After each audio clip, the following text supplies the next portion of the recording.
un informe en el que, si lo vais a buscar ahora, realmente vais a encontrar esto, un error 404 en la web del Ministerio de Sanidad, es decir, un documento que ya no existe, que al menos ya no está colgado ahí. Este documento, o mejor dicho, eran dos documentos muy similares, uno del 10 de febrero y otro del 6 de marzo. El segundo era refrendado prácticamente del primero. Estaban, redactados por, no quiero equivocarme, por el Centro de Coordinación de Alertas y Emergencias Sanitarias, ¿no? Y para poderlo entender, quizá, tenemos que retrotraernos a qué sucedía en aquel día, por ejemplo, del 10 de febrero. ¿No? Que la memoria es frágil y nos olvidamos. El 10 de febrero, para que os hagáis una idea, os pongo una portada, por ejemplo, de un periódico.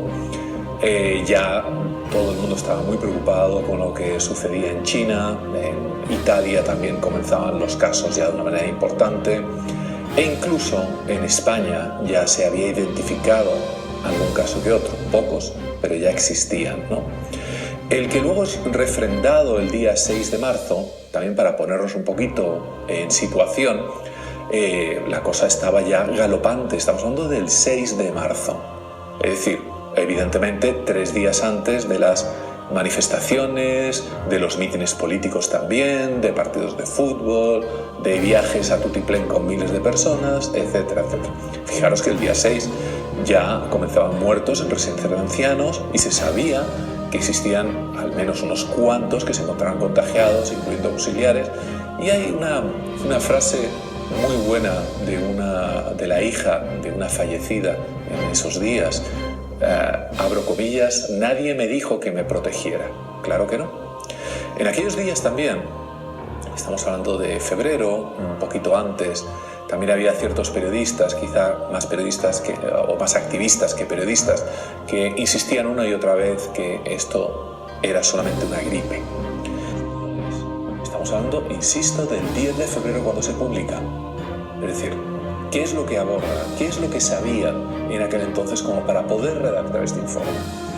Pues yo creo que cosas tan importantes como, por ejemplo, y lo iremos viendo, en la página 5 hablan del mecanismo de transmisión de humano a humano y no tiene desperdicio los detalles que dan. Ya lo veremos también, pero creo que es todo el mundo, incluido en un momento dado Fernando Simón, aquí tenéis capturas de pantalla también, decía que no había nada de por qué preocuparse. No solamente los que se van de España a sitios donde pudiera existir la infección, cosa que ocurría a diario con las docenas de vuelos que, por ejemplo, iban a Italia, o los que venían de China, sino también justamente esto último, que también da realmente como para otro vídeo. ¿Qué es lo que había que hacer con esos aviones y esos pasajeros que venían y que, sin embargo, no se hacía absolutamente nada? Estaba escrito, estaba todo escrito. Y me hago una reflexión retrotrayéndome a ese 10 de febrero de este mismo año, hace prácticamente 3 meses y un poquito. Había 2 casos, es verdad, 2 casos declarados, 2 casos que se supiesen, pero se conocía el ratio de contagio. En otras palabras, si había 2 casos y era la punta del iceberg, ¿cuántos casos se podía prever que existían si, según estos documentos, conocíamos, o conocían, mejor dicho, el ratio de contagio?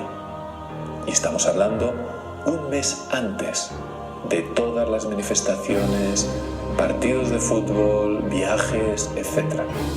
Yo creo que examinando este documento de una manera detallada nos podemos hacer una profunda idea de lo que unos sabían y de lo que otros no sabían para nada, porque los primeros no les informaban en absoluto, ni siquiera, me temo, de una manera lejana respecto a la realidad y respecto al nivel de